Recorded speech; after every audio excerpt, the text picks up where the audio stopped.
That's the agenda for the day. We will have first session from 10 to 11:30. Then we'll have a break for half an hour, and then 12 to 1 we have the last session where we will also try to just recap and look at what we have done so far, and if there are some doubts or queries related to any topic, we can take it up. We'll also try to look at some of the case studies that some of you have developed as part of the assignment that I have given, right? Although it was not mandatory, it was voluntary, but some of you did send it to me, and I've gone through it and we'll discuss it. Because that's again a good way if you are able to develop your own case studies, because then you are not dependent on material for on anyone for material. So that's the idea. So I hope I'm properly audible, visible. The PPT is visible. Yes, sir. Yes, Right. sir. Thank you so much. Okay, so let's get started. The outcomes that we are looking at is to understand what are the methods of problem solving, the steps for effective problem solving, and internalize the tools and techniques of problem solving. Now, there's one thing which I want to emphasize here and introduce to all of you is that these days in all our teaching and training endeavors, we have stopped talking about our objectives for the session, but what we talk about now is the outcomes of the session. And as you can see here, we are talking about learning outcomes. So for a trainer, it is very, very important to understand that whatever you are planning, you are designing a training program, you are assessing the needs, you are delivering it, you are facilitating it, whichever role or whichever part you have taken up as part of your training activity, always keep the outcomes in the mind and always try to answer this query that after this training program, what my participants should be able to do, and not what you intend to deliver or what you want to talk to them or what they should learn, but what they should be able to do after doing this particular training program. We generally define these outcomes in terms of action work that the participant should be able to understand, evaluate, develop, design, deliver.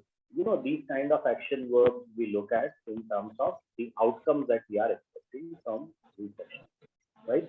Some part of this chapter we have already covered in one of the earlier techniques and some of the earlier chapters. But here we again we will have a relook at all these techniques combined together that can be utilized for problem solving. Now, the question comes, why problem solving?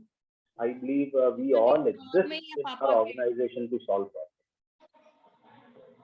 problems. I've been in a leadership role for almost 10 years now.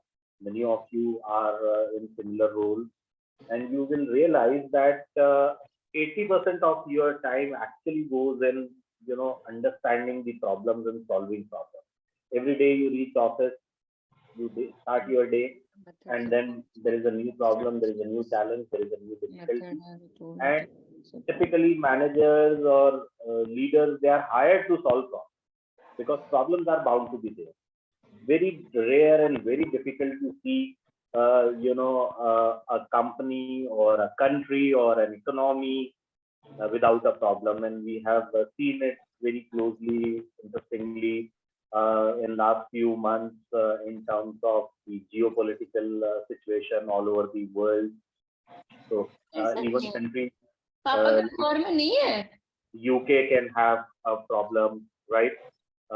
Countries like Russia and Ukraine, they face a problem. We have our own set of problems. So same is true for organizations also. We have seen some very good organizations facing a lot of difficulties and problems, and Twitter is maybe the latest example. The mass layoffs at Facebook and or Meta or Amazon are some examples. So there are problems in the organization. We as managers, we as leaders, we as administrators, we exist to solve these problems, and that's why problem-solving skills become very, very important, especially if you are training people to take up supervisory, administrative, or leadership.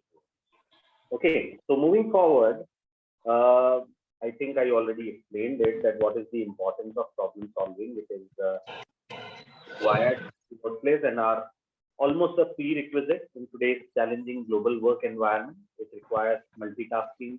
The growing needs of employees to be multitasker and multi-talented in workplace today leads a lot of stress in the work environment. And if it is not backed by effective problem-solving ability, then it can lead to dissatisfied workforce and a fragmented work culture. And who other than L&D managers and training managers can understand this? So a lot depends on the approach of problems of solving the problem. Some work culture encourage quick fix solution to a problem, which may turn out to be a temporary solution. A jugaad where a strong culture uh, basically create an environment, a culture where they try to solve problems from a long-term perspective. They try to think creatively to solve the issue. And the best approach would be to look at greener side and turn out the problem into an opportunity. That is what has happened with many of us during the pandemic or the lockdown, where many of us converted that into an opportunity to learn, to rejuvenate ourselves, to acquire new skills.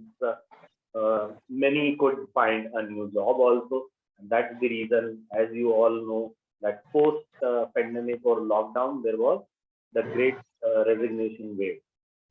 And we all, as managers or leaders in HR, L&D, we have seen it very closely because we are most concerned about that. When there is high attrition in the organization, a lot of training need also comes up because new people joining in, you need to induct them, you need to train them, you need to build the talent pool of the organization. So we all have seen the importance. So I believe the chapter and the concept that we are talking today is one of the most important, the most useful for a training manager or a learning manager, and the most difficult of a skill to transfer, right? Because you can't have a session where you talk about 10, you give 10 technical solutions and your session is over. No, because when the individual will go back to the organization, will start working, there is every likelihood the person will face 11 type of problem that will require 12 type of solution. Okay, so that's why it is very, very important to have a problem skills in all your employees, almost at all levels, across the department, across the functions, and across the levels. The only thing is that the level of difficulty or the level of complexity may vary across the level, across the department. But the basic ability to analyze, understand, come up with alternatives, and select the right solution need to be there with all your people. So there are four problem solving strategies. One is a quick fix approach, right? The other one is making things better than before. The third one is coming up with a creative solution to the problem, and the fourth one is turning to opportunities. Sir, For sorry to example, interrupt, but I believe Ashutosh's mic is unmuted. So a lot of disturbances happening in between. Ashutosh, please mute yourself. Sorry, ma'am. Sorry. No worries, no worries. Yes, please. Thank you. Please, sir, continue. yeah, thank you so much. So there is a very famous example of this turning to opportunities, and that example is about post-it pad. So all of you must know the story about it, must be knowing that 3M developed an ink, and that glue was actually of bad quality. So there was, the original plan failed, and the product that developed was of inferior quality, and the glue will not permanently stick anything, right? So practically it was of no use, and they could have thrown out that product or that formulation. But what we see today in form of this post-it pad that I believe everyone in the organization uses these days was developed. So that's on a post-it pad and all, because this has a glue it can glue things, but at the same time it will not permanently stick. So you can remove, you can post it, you can again paste it, and you can use it. So there are several examples of turning the adversities to opportunities. There are several examples of solving problems creatively. I'm not sure, you must have heard about this anecdote also, that there was a problem in an FMCG company once, and the problem was that some of the people were getting empty wrappers or empty boxes, paper boxes of the soap. They were selling soaps, and few of the customers complained that there is some problem where some empty paper boxes are coming out of the factory.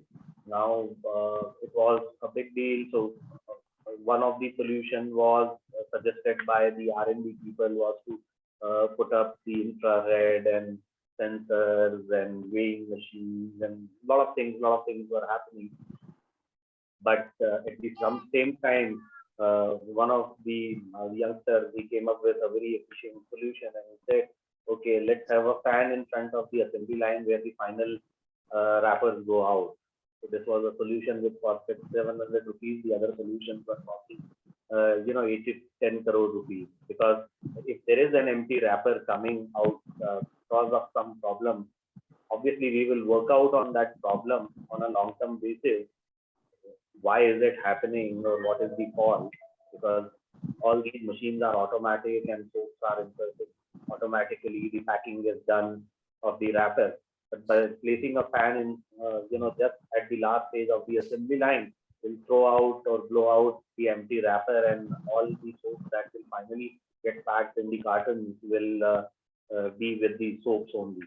So there are sometimes very creative solutions that are possible to very complex problems, not cost a lot, and definitely, but obviously that is not the permanent solution. The fault need to be found, right, and the problem has to be fixed. So the approach need to be on also making better than before. So whatever is happening, we may find a solution, but how can we remove the problem on a permanent basis? And there is a story in that also, that there was a factory, and there was a machine, and the motor in that machine was getting burnt quite often. I mean, every 15, 20 days, they will call the maintenance people from whom they have purchased the machine. They will come, they will check, and they'll say that everything is fine. We don't know why. There must be some power fluctuation or all that. But then they got the power line also set, the electricity supply also set, everything was set, and somehow they were not able to find out the problem. But later on, when one manager joined, he thought, let me try to evaluate, go deep into the problem, let me try to understand it, to the core. So and when he checked, what it was discovered that there was some fuel pipe that was going from inside the floor, and that was a pathway. So when anyone will pass, or let's say some heavy material is passing by, and let's say a train is passing from that side, and if it stops there for 2 minutes or 1 minute, so the fuel supply will stop, because the floor was not that strong, and it was not a permanent, it was a wooden floor kind of. So it will affect the fuel supply. The fuel reduces to the machine, the motor gets heated, and it gets burned. Earlier, what they were doing, every time the motor will burn, they'll call the person who was this electrician guy. He'll come out, he'll take out the motor, he'll do the rewinding, he'll fix it. Again, the entire machine will start working. Right? So it was a small part of that machine, but it was something that used to give the main power to the machine. But that was not a final solution. And this electrician was kind of the most sought after person, because only once he comes there, he takes out the motor, rewinds it, replace one or two parts, and then the entire machine starts working. So there are approaches to look at the problem. There are approaches to solve the problem. but at the same time, we should look at turning the problems into opportunities.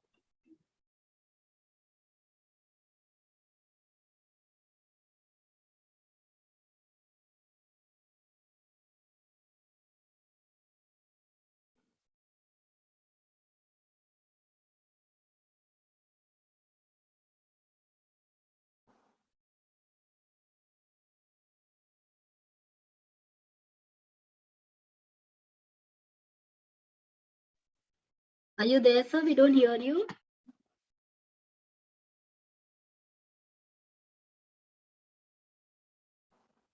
Yeah, sorry, there was an urgent phone call, so I have to take. Thank you. Okay, so from 4 problem-solving strategies we talked about, and as we discussed, that there are different ways of looking at the problem. So, to sum it up, in terms of establishing the importance of problem-solving skills, increase productivity and performance. Okay? Otherwise, you will keep on doing same thing again and again if people are not skilled, if people are not efficient, right? You also get a motivated workforce. If people are able to handle things effectively, solve problems, they feel more relaxed, there's no stress or burnout, and things are better. Vice versa is also possible. If that doesn't happen, it leads to a lot of stress, it leads to conflict, it leads to a very bad organizational climate, and it spoils the entire culture of the organization. The third, happy customer and feedback, happy employees make customers happy. Okay? And also for strong networking and strong clientele. So this particular skill is something which I believe every organization should focus upon, and every training manager should look at, because it also leads to optimum utilization of resources. Manpower who are capable of solving their as well as organizational problems lead towards optimum utilization of resources for organizational sustainability and growth, and for decreased stress and burnout, as I said. Okay, so let's do an activity as I always do in all the classes. So first, let's try to look at some problems. Let's try to work out some solutions to these problems, and then we will see how we can develop the skills or ability to solve the problem. Right? So I cannot give an exact organizational problem. What I'm giving to you is some brain teaser. Right? Don't write the solution or answer in the chat box. Write it in your notebook. Okay, and keep it with you. We will have a discussion in 10 minutes time. Right? So your time starts now. These are the 20 brain teasers. You have to give the solution to them, what it means.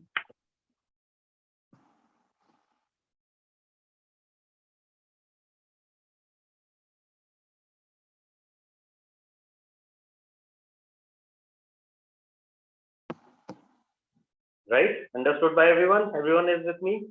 No, sir. I'm sorry. I'm not getting it. Is it all connected or individually to be looked at?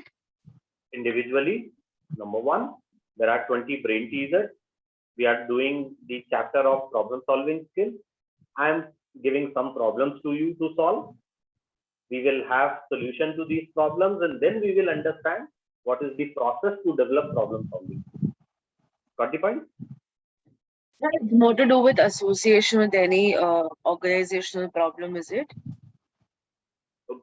These are teasers. You have to explain what it is. Okay. If Right. I'm not asking too much, can you give us one example? Any one of them, so please. I don't want to give. Actually, I'm also not able to understand what we are supposed to do. So probably the sixth one. Can I share? No. Is it a crossroad? No. Yes. Could be. Right. So note down in your notebook 1 to 20, as many as you are able to understand. Because when a problem comes in the organization, no one is there to define that problem. You have to understand it. Am I right?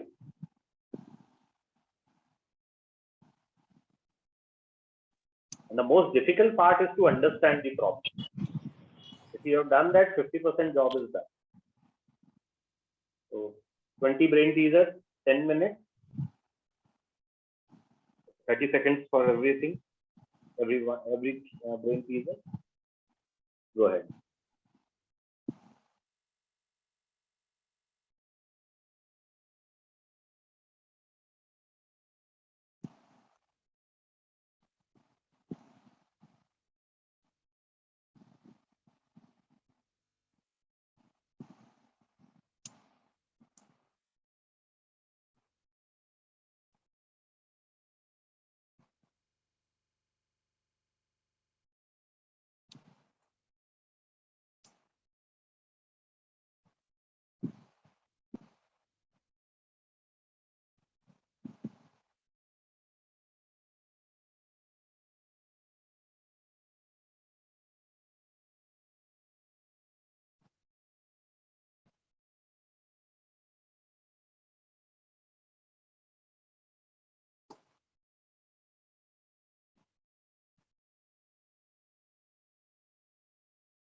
Done, sir.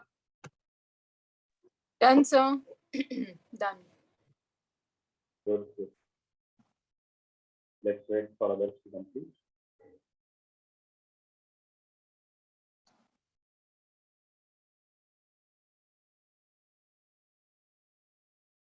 Just please, you could get all 20. Yes, sir, most of them. Okay. Yes, few couldn't.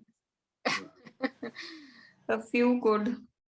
Yes, Rest could. try to decipher.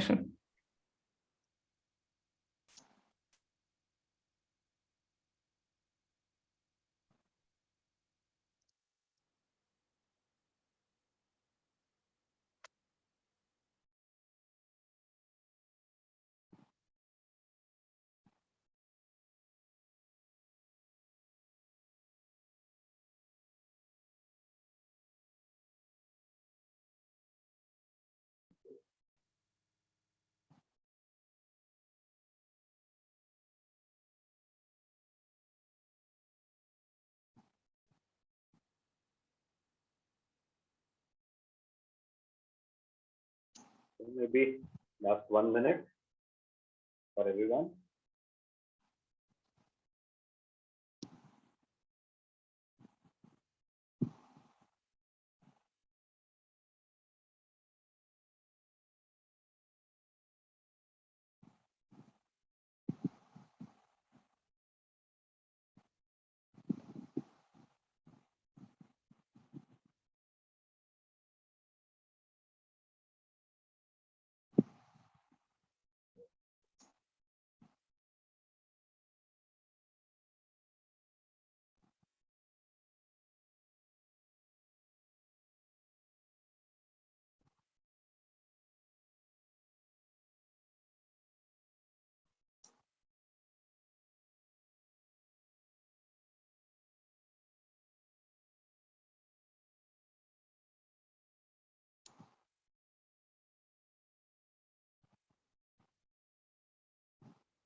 It was really good food for brain today, sir.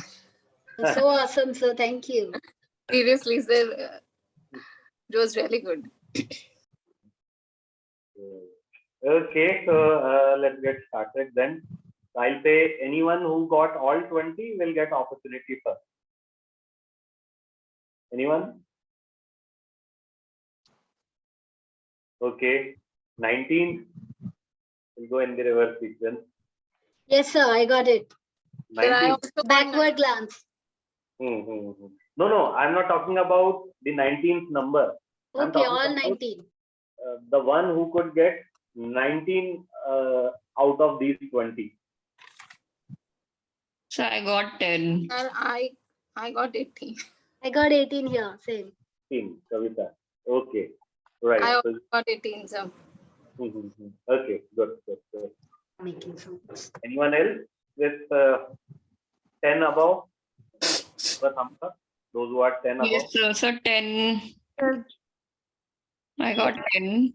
And Fine. one I can guess, so probably 11. Let's see. Right. So almost everyone. Okay. Anyways, 11. no competition, only a fun activity. But the idea was there are a lot of learnings when we solve this kind of brain teaser. To understand the problem, the process that is followed while solving a problem, in what form and shape a problem comes up.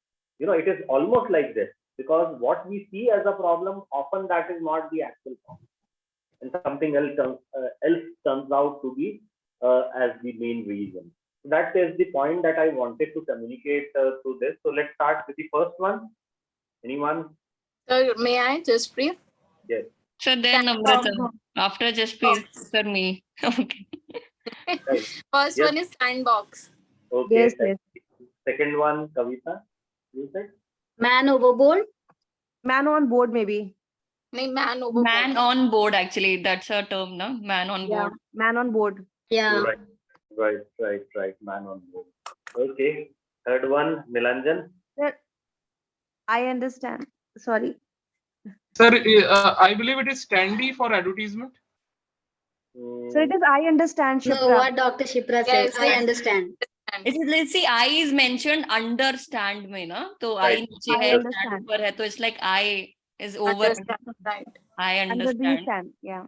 Right. I understand. Fourth one is reading between the lines. Okay. Read between the lines. Come one by one, please. Okay. Sir, read between the lines, and Amrita here. Who got the fifth one? Okay. So reading between the lines.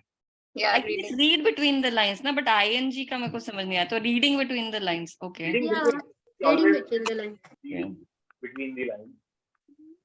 So, You're and wrong. we'll say you could read between the lines, and Someone Yeah. is reading between the lines. reading between. Right. Reading. Right. 5, Supreet. Long, dear. Oh, I could not. I could not. Sir, could it Can I try long wear? It is long wear. It's more like reminder of winter wear. Yeah. No, no. Could it be spectacles by any chance? Where overlong? No, no. I got it right. Slide 1, please excuse me, it is actually long underwear. Long underwear. Oh, correct. Okay. Sixth one. Crossword. Crossroad. Crossroad. Crossroad. This one. Crossroad, I think. Crossroad. Crossroad. Right. Seventh one from someone who is Downtown, sir. Namrata, you're downtown. Downtown. downtown. Okay. And 8 is, sir, they are Level up. cycle. So it's like Tricycle. Tricycle. Tricycle. Tricycle. tricycle. Tricycle, I think. It is tricycle. Yes, yes. Tricycle. Then Okay. level. So Number- bi So level. number 9 is split level. Yes. Bi level, sir, because there are two. Number 9 level. is organization chart. that is Number 9 bi. is split Sir, level. it could be level up or level down also. Level Yeah. up, level down. I believe this is Bi level, I organization chart. think. Ninth, I believe it is split level. Yeah, split level is more Two important. alphabets, na? LE Bi are two level, alphabets. It is split But it bi. split level. So what's the answer, sir? Bi level. No? Yes. Right. Both ways, because it is level into two levels. Because there are two alphabets also, na? So that kind of strikes as bi. No, bi level or split levels, huh? Yeah. High level is what you're Both saying. could be there, right? There's no exact answer for that. Okay, 10. 10th, Anyone? no idea, sir. 3 I degrees have below idea. zero. Underqualified. I think it's degree. 3 degrees below zero, sir. Underqualified. Yeah, Famida. 3 degrees below zero. And what it means, sir? 3 degree below. I've never. Minus What does 3. it mean, sir? Temperature. If you see the symbol, it's 0, and then it's a degree. division line, and there are 3 And degrees down. zero. Yeah. PA, PhD. Perfect. So it's Zero This is interpretation. amazing. degrees. 3 degrees below The zero. 10th one is amazing. 3 So degrees. below is zero. it minus 3 degrees? Does it mean Yes, minus yes. 3 degrees? Yes, yes. Yes, Yes, yes. The Wow. exact will be 3 degrees below zero, because Wow. 0 then divide. Then it is minus 3 degrees then. Yes, yes. So my goodness, sir, these are very tough. Means These are awesome.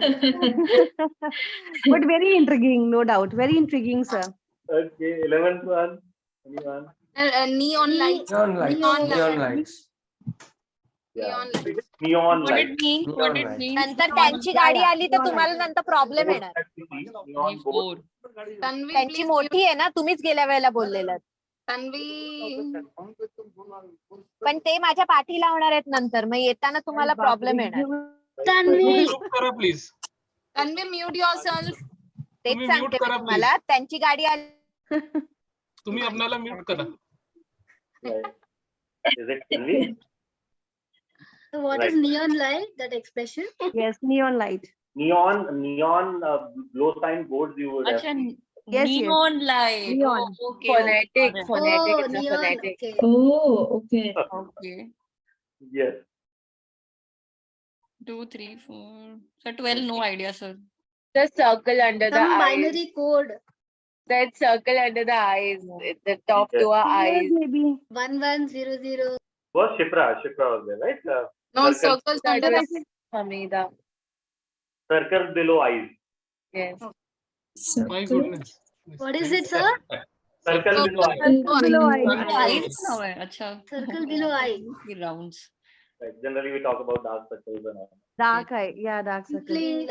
Simply superb, sir. 13. high chair. High chair. High chair. Easy. Okay. 14. Paradise. Wow. Who was it? Who Just was- pre. कैसे हुआ ये paradise? A What it pair of dice. Pair of dice. is pair of dice. Oh Actually, my. it's paradise. I mean, Yeah. to represent. 15th is touchdown, sir. ये तो easy. Touchdown. Yeah, yeah. Touchdown. Right. 15 says, Ground feet. Then 16 could be ground feet. 16 6 is feet playground. underground. 6 feet Playground. underground. 6 Ground feet feet underground. hai. underground. Yes, Yeah, 6 feet feet underground. underground. 6 foot hai, but feet. 6 feet underground. And 17th is mind over matter. Yes. 18th is he's all by himself. He by himself. 19th ulta hai, glance. Backward glance. Glance. Backward glance. Yeah. and 19 is glands, Death and is life before death, death after Life after death. Life after death. death. life Yeah, after. life after death. Yeah, right. Like Great, sir. Amazing. It was really amazing. Super amazing, sir. Seriously. तो मतलब मेरे को ना second से थोड़ा stand हुआ, समझ में आया कि ये कुछ ऐसे वर्ड्स होंगे जैसे मैन ऑन बोर्ड समझ के 6 को देख के समझा कि वो क्रॉस रोड मैन है. ऑन बोर्ड से समझा, बाकी थोड़ा तो समझ नहीं. आई थॉट ये थिंक आउटसाइड द बॉक्स होगा, but then sand was mentioned, so then second से थोड़ा आइडिया हुआ कि ओके. सर 17th वाला एक बार रिपीट कर दीजिए. 17 mind over matter. mind over matter. But sir, tell me one thing. If we give this to participant, means we are not encouraging them to answer, and if majority are not able to answer, what does it mean? Means are they no, means does it mean something? Does 18th one? No, look, I'll tell you. Let me do the debriefing first, and you will understand. So why I used it with you, right? So my objective here was to communicate 3-4 things about problem solving. We are doing problem solving, right? So number one is that problem may not be exactly as it appears. Am I right? Correct, sir. This point Yeah. gets clearly communicated to this, that problems come in different forms, different shapes, different perspectives. And the second, the point that this brain teaser communicates is that you have to use a lot of lateral thinking. And later in the chapter, we are going to talk about lateral thinking. We have done it earlier also. Edward D. Bono, right? 6 thinking hats and lateral thinking. So you need to approach a problem. If you see directly, logically, sometimes you may not get the solution. For example, for most of these brain teasers, if you apply too much of logic, it is difficult to come up to a solution. But you have to think slightly creatively, slightly literally, out of the box, as we say, and then you are able to understand. So that is one more point communicated. As you said that sometimes it may happen that no one is able to do it. Generally, it doesn't happen. As I said, I also asked how many of you could get 10 above. And in all my programs, wherever I have used it, I found that at least 10, 12, 15, 18, sometimes all 20 people are able to get it. Right? And the advantage is that in many other exercises that you do, Google is there to help. In this, it doesn't work most of the time. Even if the image search is to be done, it takes a lot of time. And if you make it a timed activity, it can be a wonderful icebreaker. Right? You can give it as a team activity also. So there are multiple uses and multiple ways in which it can be used, and it serves multiple purposes.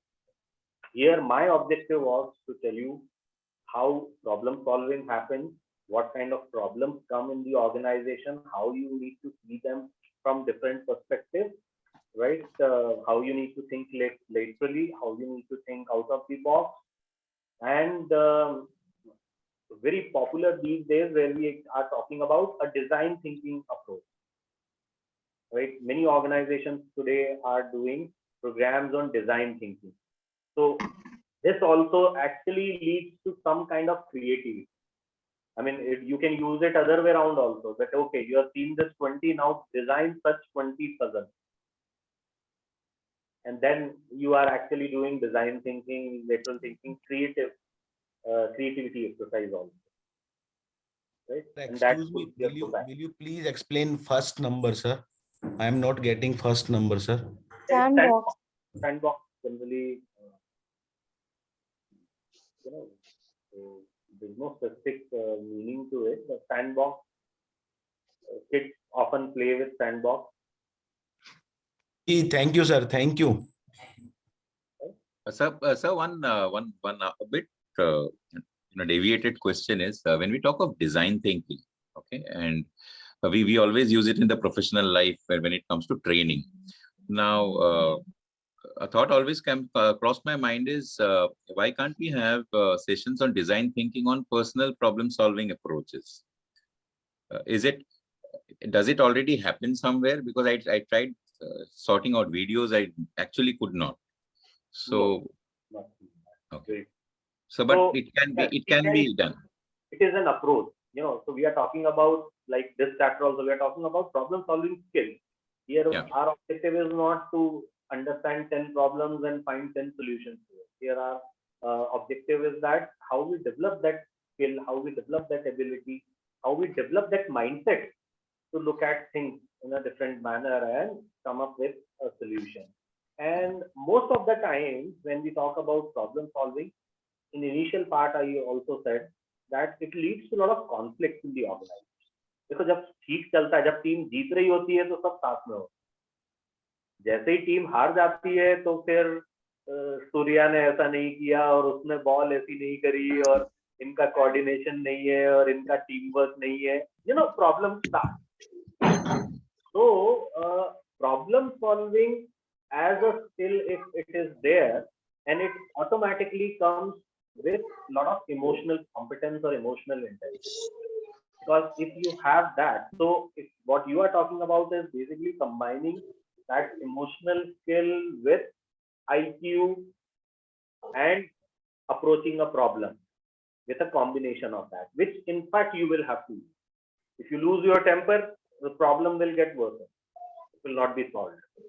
The very first thing is required in times of chaos, in times of difficulty. Maintain your cool, right? Look at the problem, think about the best possible alternative, and make your best bet. That's what you can do, and then leave it to the God. Okay, so let's move forward. So problem solving technique. Now, with this backdrop of this brain teaser that we did just now, you'll be able to relate and understand most of these techniques very easily. So one is brainstorming and idea generation, right? You know about it. What is brainstorming? What is idea generation technique? It is basically a free flow of idea. It encourages people to come up with ideas and thoughts. Sometimes could be weird, sometimes could be non-implementable, seems impractical, but which can be crafted to bring original and creative ideas to solve problems. So the basic rule of brainstorming for most of the idea generation technique is that no opposition, no criticism. Whatever you say, I'll accept. Because in that stage, the focus is to generate pool of ideas, pool of alternatives, pool of maybe solutions, if we are talking about the problem. And then in later stage, you can have a detailed analysis where you can look at the pros and cons of each and every alternative, and then with applying different techniques that we will go through just now, you can shortlist or you can deduce a particular solution. So then the second is cause and effect analysis or fishbone method. We often use it at personal level also. We will always try to break the problem into the main problem. The reasons could be these 3 or 4, or the repercussions are these 3 or 4. Let's take the first, bone or the first arm. What are the problems? What are the difficulties? What are the possibilities? And it actually gives us a fishbone kind of a diagram where so many things lead to one outcome. So if you are able to work out each and every cause, you will automatically know the effect also. So that is what we call as the fishbone method, right? Very popular. Also known as cause and effect diagrams, because we are trying to work out that what is causing this particular effect or this particular outcome. Okay, this is an example. The main problem will always have multiple sub causes and a main cause. Example, in organizational context, we can see that if any problem is there, it will have some role of equipment, processes, material, people, environment, or maybe systems or management. Now, where exactly the problem is, or sometimes all of them. So when you approach a problem in this way, you are able to come up with a long-term solution to the problem, not a quick fix arrangement. ठीक है, ये maintenance engineer खराब है, machine बार-बार बंद होती है, throw him out. Now that's not going to solve it. You may throw 3 people, 4 people, but the machine remains same. So unless until you have addressed the machine, the person will not matter, right? Unless until you have seen the processes, like the example that I shared, it was problem of layout rather than the machine or the person or the process or the supply, whatever it is. Okay. So that is the next one. Then this is SWOT analysis. Very basic, very common. You won't believe it. With a lot of senior management teams, when I do a program, this simple SWOT analysis sometimes takes 6, 7, 8 hours for an organization. You'll say, what is great deal? We are doing it from when we were in standard 3. Our teacher told us that do a SWOT analysis, understand your strengths, capitalize on your strengths, reduce your weaknesses, harness opportunities, beware of the threats. Okay, go ahead. But still, when we do it in an organizational context, it is such a detailed activity. Sanskrit में लिखा हुआ था संस्कृत में लिखा था Okay.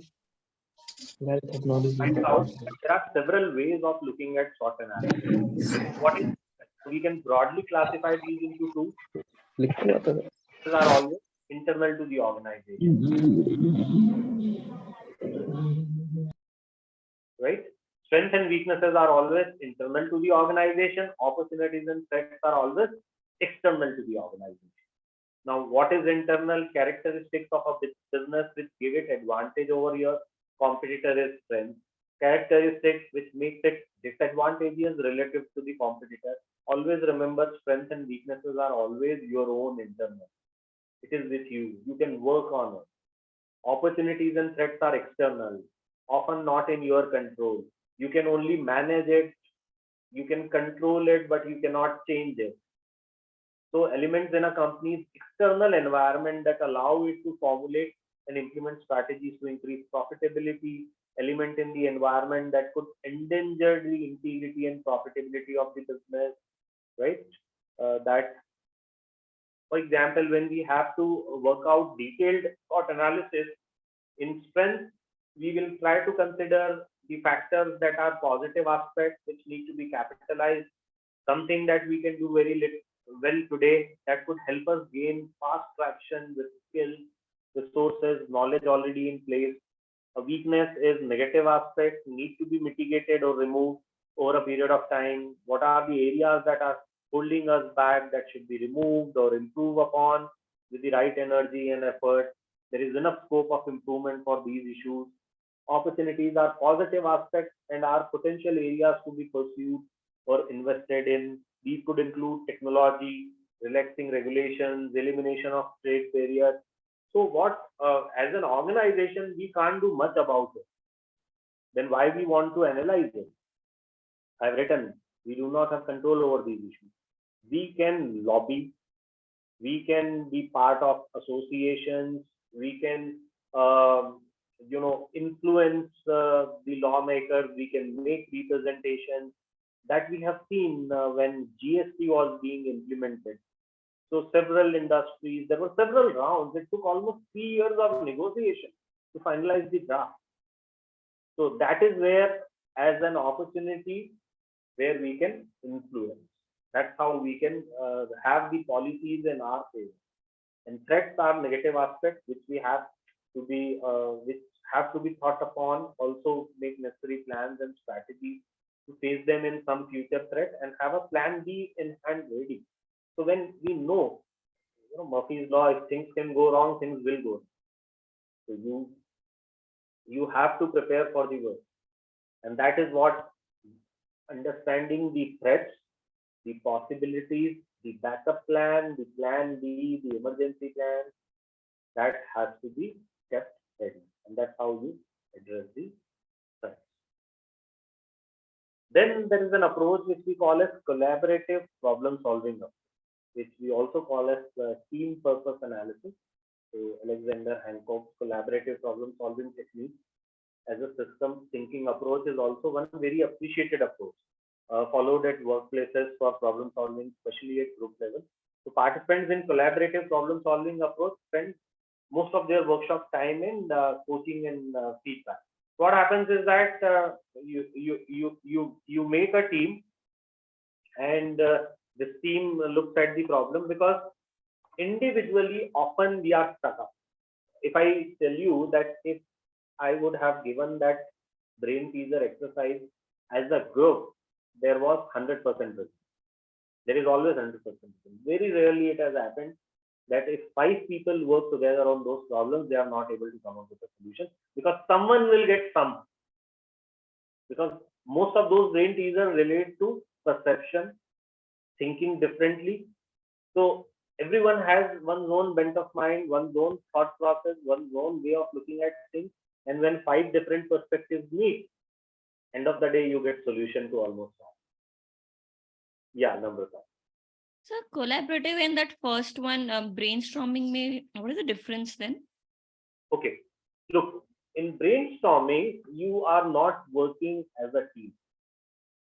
You are individually thinking, and one golden rule is that whatever ideas are coming up, no one will criticize your approach. Okay, sir. Because at that stage, your objective is, let's have pool of ideas. Let's have 100 ideas if possible. I'll give you an example of such brainstorming activities. So often when I do a strategy related workshop, I start that workshop with an anecdote that once I saw an advertisement of Hitachi air conditioning, and this ad was wonderful, and I liked that ad, and I thought that if we can work on this particular advertisement as a strategy, it is one of the best. So what was this advertisement? This advertisement was a full page ad in Times of India, full page ad.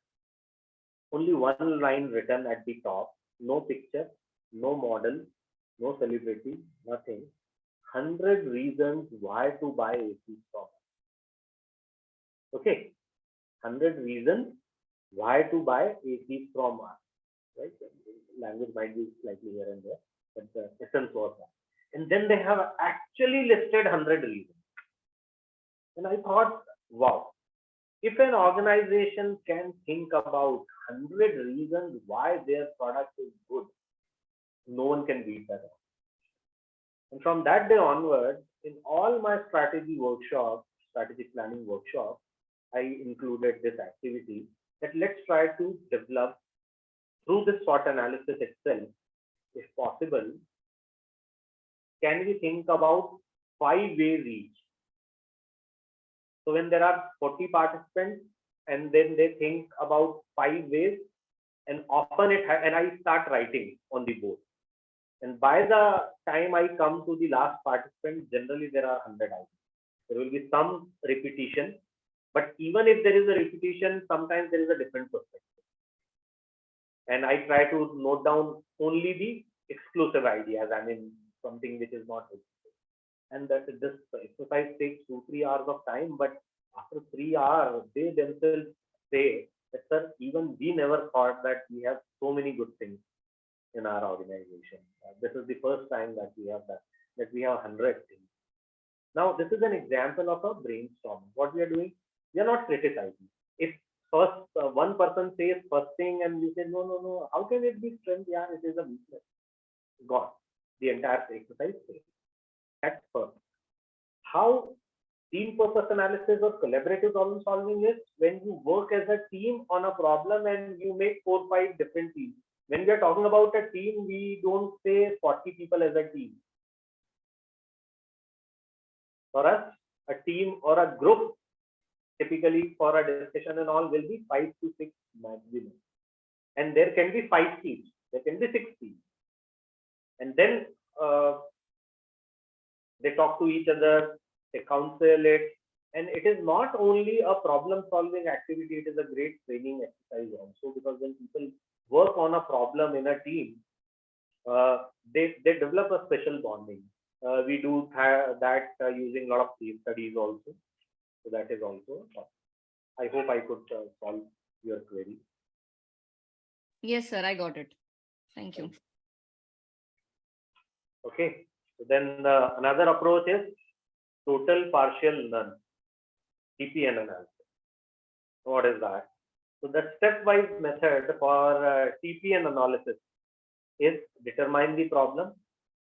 Now for each problem, decide the span of control of the problem for the 3 R's: total, partial, or none. That means to what extent it is possible to address the problem. Okay.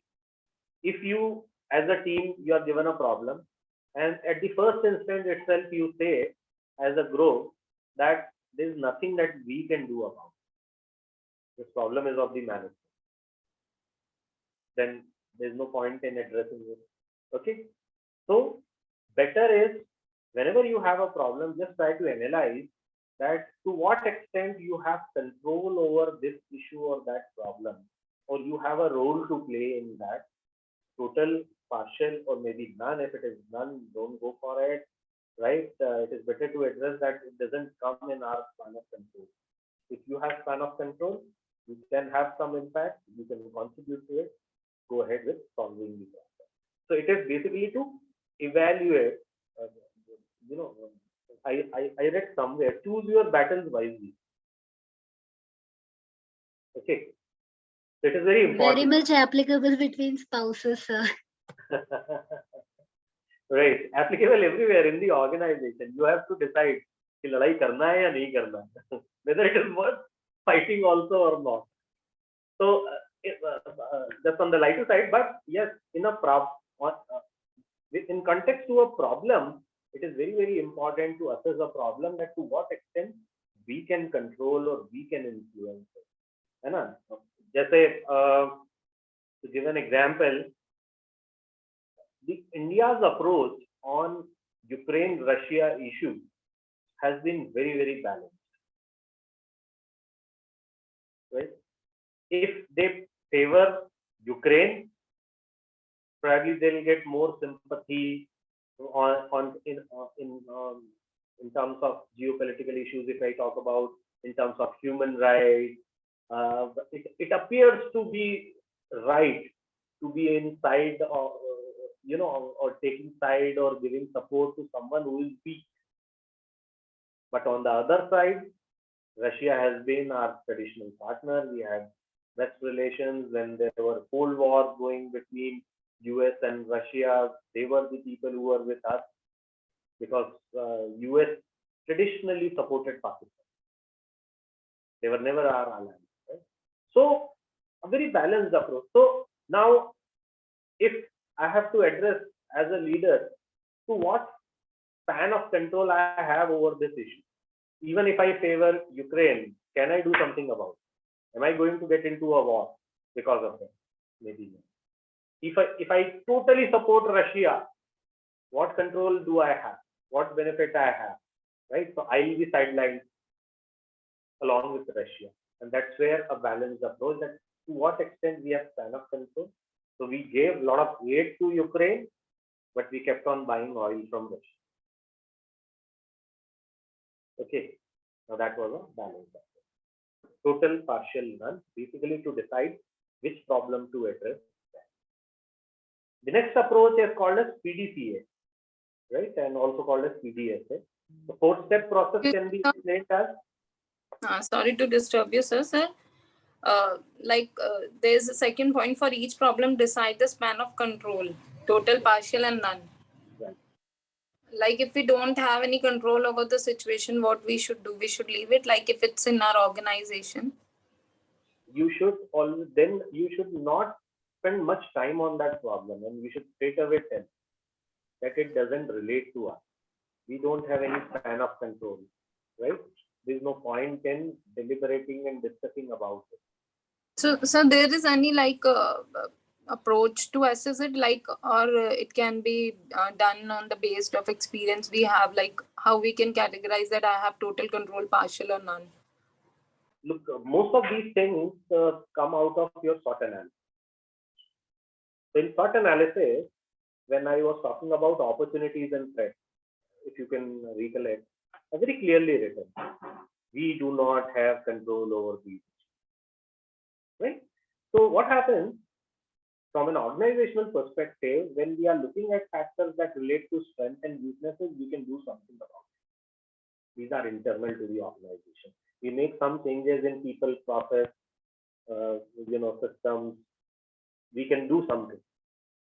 When we are talking about a lot of external forces, we do not have control over these issues.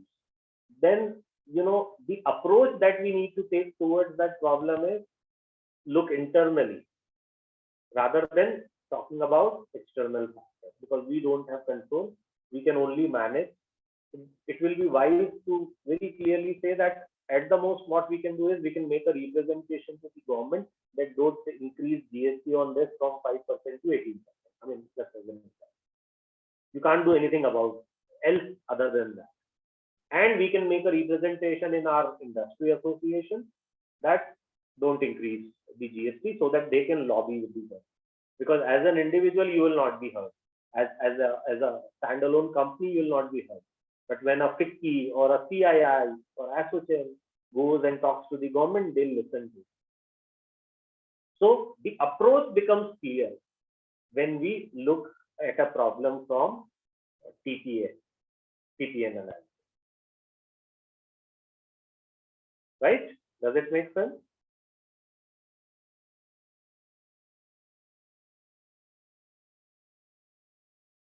Okay, let's go.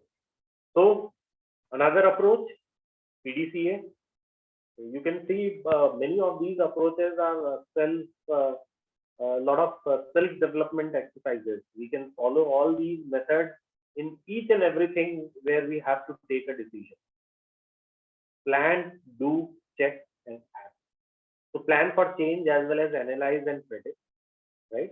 Execute the plan, taking incremental steps in controlled circumstances. Check back that whatever you have done in the first stage is leading or moving you forward towards the result or not. Okay, and then take necessary action to improve the process. So it becomes a feedback loop. So many organizations, I believe in software, you follow this approach a lot. Seems more like a design thinking approach too. Yes. So even in software development and project management, we follow this approach. It's a simple approach, no doubt about it. Okay, this is also very interesting. 5 whys. This is something which I believe each one of us should follow while taking any decision. Okay? So go to 5 level deep into a problem. Okay, and when we do that, for example, question 1, why is attrition rate high in the last quarter? Answer, employees seem to be dissatisfied. Why are the employees dissatisfied? So they seem to be unhappy with the organizational policy.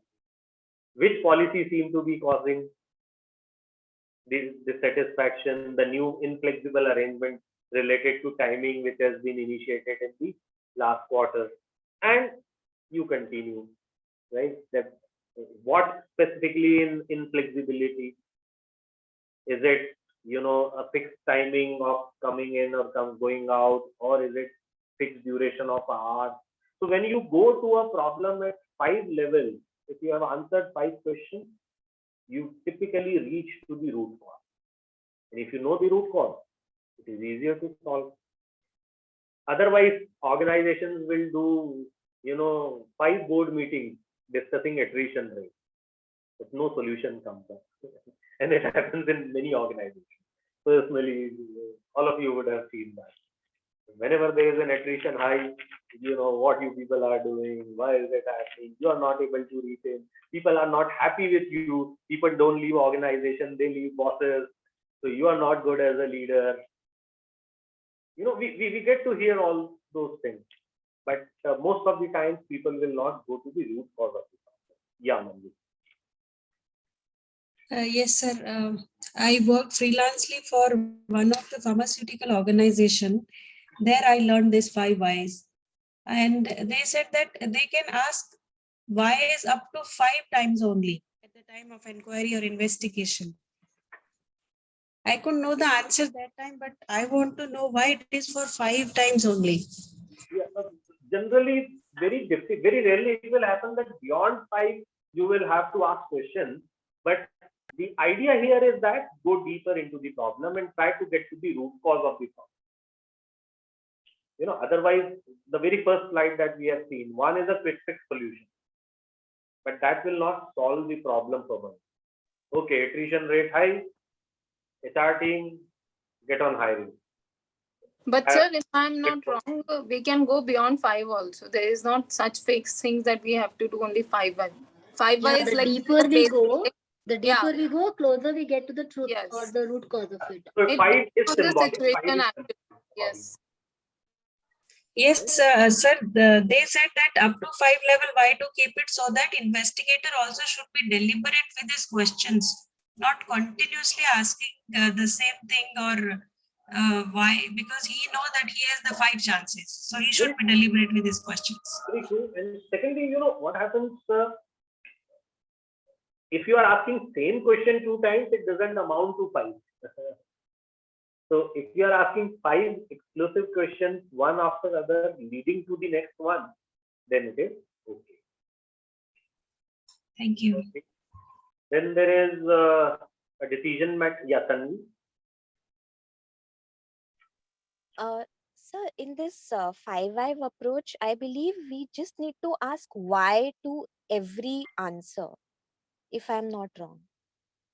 Yeah, Not so asking different questions.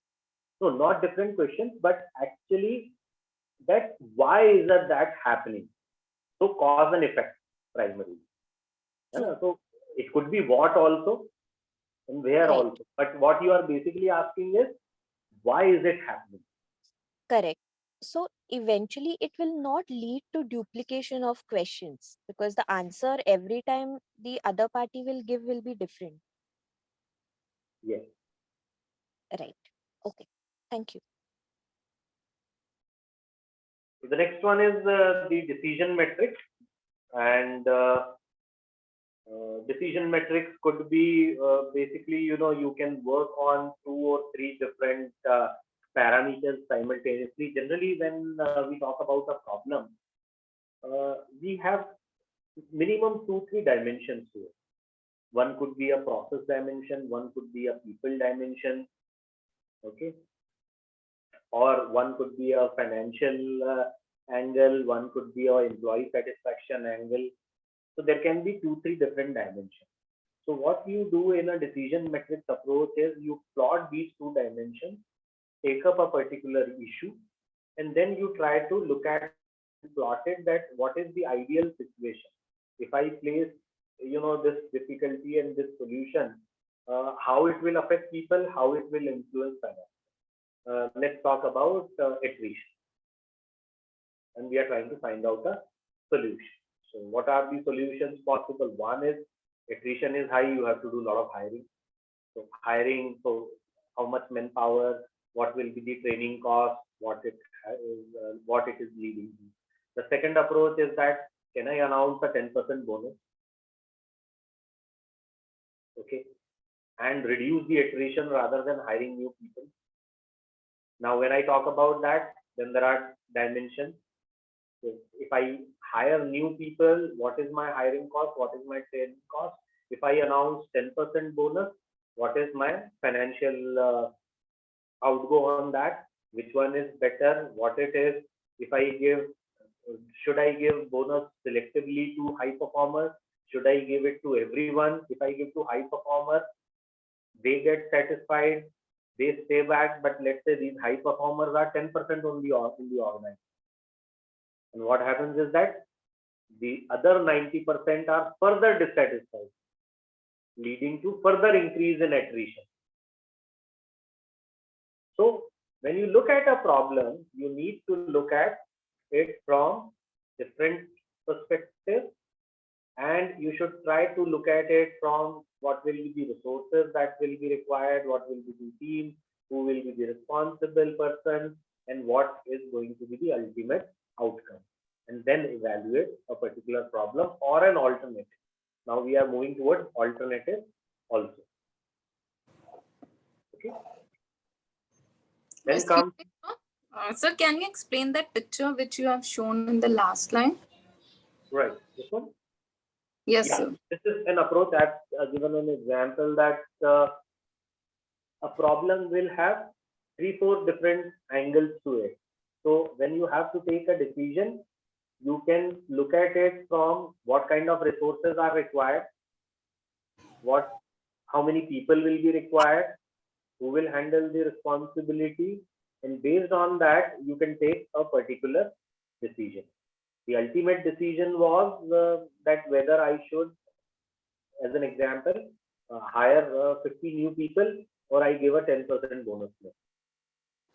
So this is only an example, not exactly related to it. You can make these two dimensions. You can have multiple parameters. You can give weightage. So like, sir, it is mentioned primary responsibility team members. So like I can allocate some tasks to my team members and some I can take as my primary responsibility. And resources means that, sometimes we are like bound to take some decision due to lack of resources. Is it that? I'll explain it again. Yes. So if we stick to our own example that we talked about, right? Forget about what is filled inside this table, only see it as a table. So my two dimensions here could be, if I have to hire 100 new people, what will be the tasks involved, right? And how many resources will be deployed, what kind of resources will be required, in terms of training, hiring, onboarding, documentation, compensation analysis, discussion, whatever it is. So tasks as well as resources, and I can analyze how many people will be used, what will be their time involved, and then the other decision, which is, let's say, 10% bonus. So less number of people involved, less resources. So I can save on time of my people, I can save on this, and then you can assign weightage as mentioned here, and then based on the weightage, you can decide which is giving more mileage, which is consuming less resources. Right?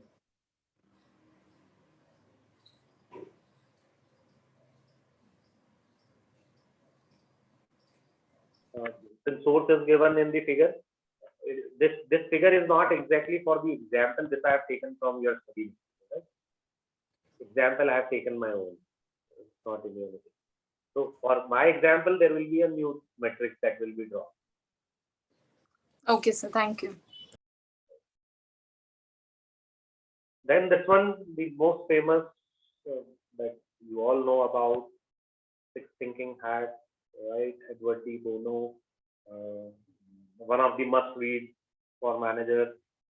We should read it, and it basically talks about the concept of looking at a problem from 6 different perspectives. So you can relate most of these techniques, are slightly similar to each other because all are techniques to solve a problem, arrive at a solution, and take a decision. Okay. Now the approach might be different. So different people have worked on it. They have suggested different models. They have suggested different approaches. Right. So what Edward D. Bono said, that it is basically a way of looking from 6 different hats and then addressing a problem. So the blue hat here basically represents the big picture, which is basically consider all factors and then assign priority. The white basically talks about collecting more facts and information. So if I'm thinking from white hat perspective, I would like to collect as much data and information as I can. So if I have to apply this to our example of 10% bonus versus hiring 50 new people. So what are the facts? What is the information that is available? Then you should look at a problem from red hat, which basically means feelings and emotions. So as I said, if I give 10% bonus, will I give it to all or will I give it only to the performer? If I give it to all, then everyone in the organization becomes complacent. Those who are high performers, they will feel that my extra efforts are not recognized. What is the fun or use of putting extra effort? So I'll also become I'll also get into social laughing. I'll move along with the wind and let things happen on its own. So there are emotional perspectives also to a problem. Black hat is plus minus interesting, right? Negative thing. What will happen? Giving a 10% bonus may increase my attrition to 30%. Right? And there are often issues while giving increments. It happens that the minute, the day or the month you announce increments, people take it and then they use those increments to get a better opportunity. So there are both sides to it. Okay. Yellow basically talks about the positive things that will happen. So yellow and black are contrasting, negatives, pros and cons. Okay, and the green hat basically talks about, is there something innovative and creative and new in what we are proposing as an idea? So that's the sixth thinking hat approach. The blue focuses on the process, white focuses on data, red focuses on intuition, emotion, black focuses on negative outcomes or flaws in the plan, yellow focuses on the positives or the benefits of the plan, and green focuses on creativity or building on ideas in the process. And this is a widely used model technique, right?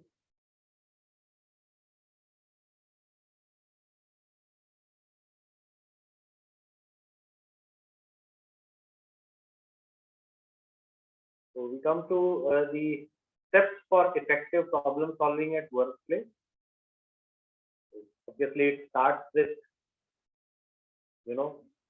identifying, exploring, setting goals, looking for alternatives, selecting the correct alternative, implementing it, and again evaluating. And sometimes this evaluation again helps us to identify some new problems in the solution that we have implemented, and that becomes a new problem. Okay, I believe we all understand all these stages very clearly. All the techniques that we talked about help in this somewhere or to identify the issue, to understand the opinion, view, and interest of others, to generate possible alternative options, evaluating the options using SWOT analysis, selecting the best or most appropriate option, doing the six hat analysis, document the agreement, and then feedback loop, contingency monitoring, and evaluation. So why does problem solving sometimes fail? It fails because of lack of resources and amenity, unrealistic solutions, out of purview issue. See, all the techniques that I talked about address all this, right? Why we were doing TPN, or why we were doing TPA, or why we were doing brainstorming, or why we were doing decision metrics, to understand or to remove most of these problems which actually lead to failure of failing to solving a problem, lack of authority. And with this we complete this chapter. And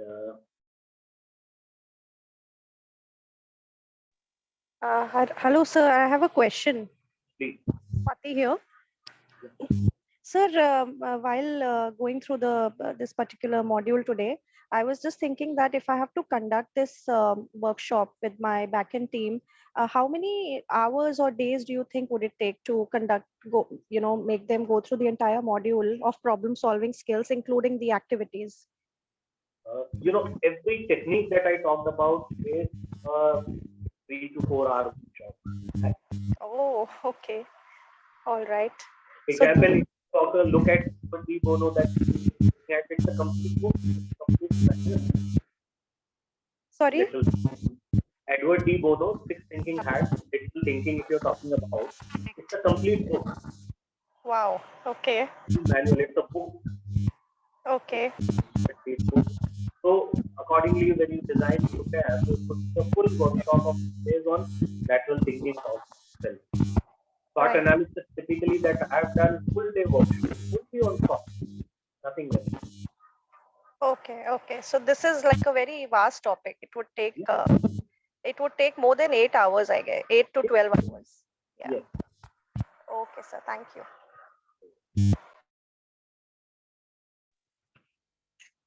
Okay, so shall we take a break and we meet again at 12? Yeah, Nilanjan, please.